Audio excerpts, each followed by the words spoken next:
Somewhere in a humidity-controlled storage drawer in the Cairo Museum's basement archive, there is a photograph. It was taken in 1914 by a British survey team working in the desert south of the ancient city of Abydos. The photograph shows a stone corridor, perfectly cut, perfectly dark. At the end of it, there is a doorway, and through that doorway, there is nothing. Not shadow, not depth, just absence. The expedition's lead archaeologist wrote a single note in his field journal that night.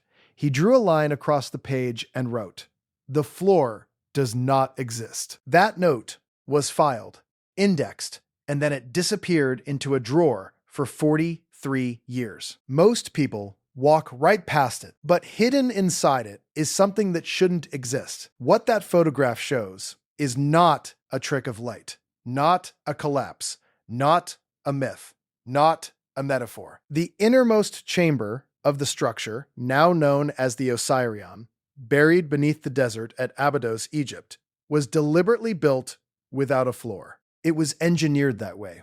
And the reason why may be the most unsettling piece of ancient architecture ever documented. The Osirion was first cataloged by Flinders Petrie in 1902.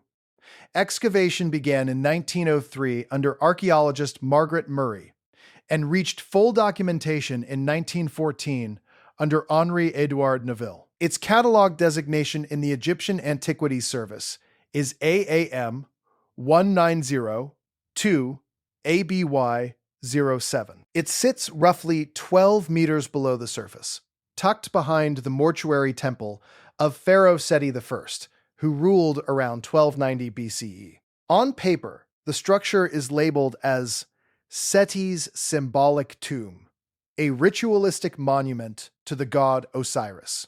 On paper, it sounds ordinary. But here is the problem.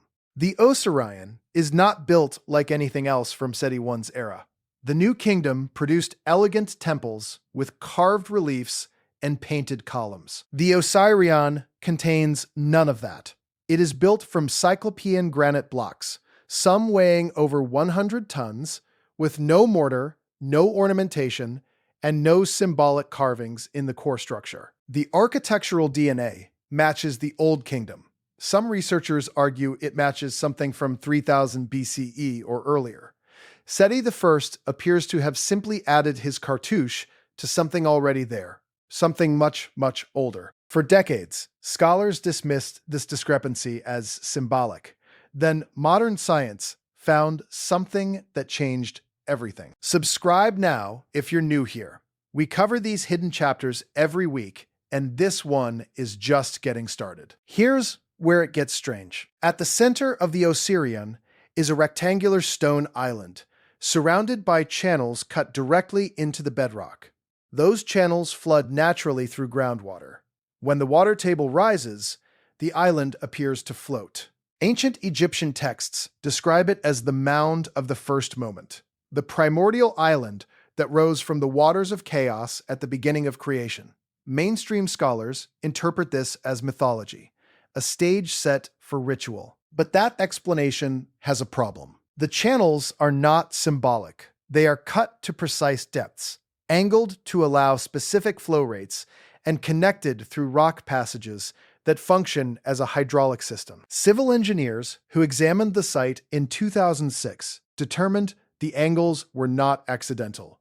They were designed. Whatever this place was doing, it was doing it with water, deliberately. That is the first clue. The second clue is in the texts themselves. Egyptian funerary papyri from the Abydos region, now held in the Leiden Museum under catalog reference AMS J343, describe a location called Rostau, translated loosely as the mouth of the passages. 3 of those papyri contain a specific phrase for the innermost room, Akhet and Duat. Not underworld chamber, but more precisely, the place where the horizon opens beneath you. The floor does not exist. Not as metaphor, as engineering. Not similar, not inspired by it. The same phrase, 3 separate manuscripts, 3 separate centuries. The third clue was found by accident. In 2008, a team from the Egypt Exploration Society used ground-penetrating radar across the Osirion floor plan.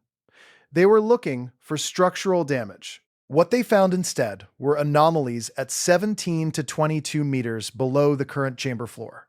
Cavities. Multiple cavities aligned in a pattern consistent with rooms, not geological voids. The GPR results were documented in Internal Survey Report EES ABY GPR 2008. The report recommended further excavation. Excavation was never approved. The Egyptian Supreme Council of Antiquities declined to authorize drilling, citing preservation concerns. The report was never publicly released. It was sealed, it was filed, and then it disappeared. Now, does this prove the most extreme version of the story? Probably not. The GPR anomalies could be natural geological pockets, groundwater erosion, or voids created by ancient floods. That is a serious and legitimate possibility. And it is still extraordinary, because even in the most conservative reading, what exists at the Osirion is a structure whose engineering contradicts its supposed construction era, containing hydraulic systems of sophisticated design, built in a style that predates the pharaoh who claimed it by potentially thousands of years. With a central chamber deliberately engineered so the floor beneath the island opens into water and darkness below. They weren't guessing.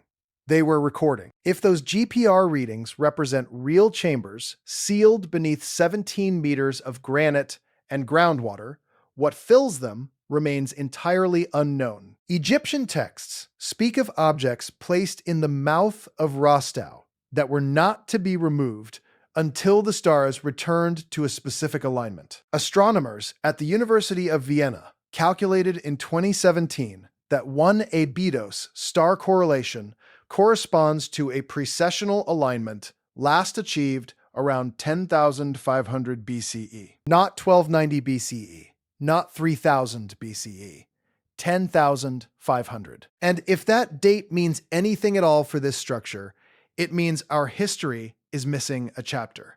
Not a small chapter, an entire volume. The Osirion is still there. The water still fills the channels. The island still floats above the dark. The chambers below, if they exist, are still sealed, still flooded, still unreached. Whatever the 1914 expedition's lead archaeologist meant when he wrote, "The floor does not exist," the answer is still buried beneath 12 meters of Egyptian desert. Waiting. If you want to go deeper into what may be hidden beneath the Giza Plateau itself, a tunnel network the Egyptian government has only partially surveyed. Watch the video appearing on your screen right now. Like this video, subscribe, and don't let the algorithm bury this one.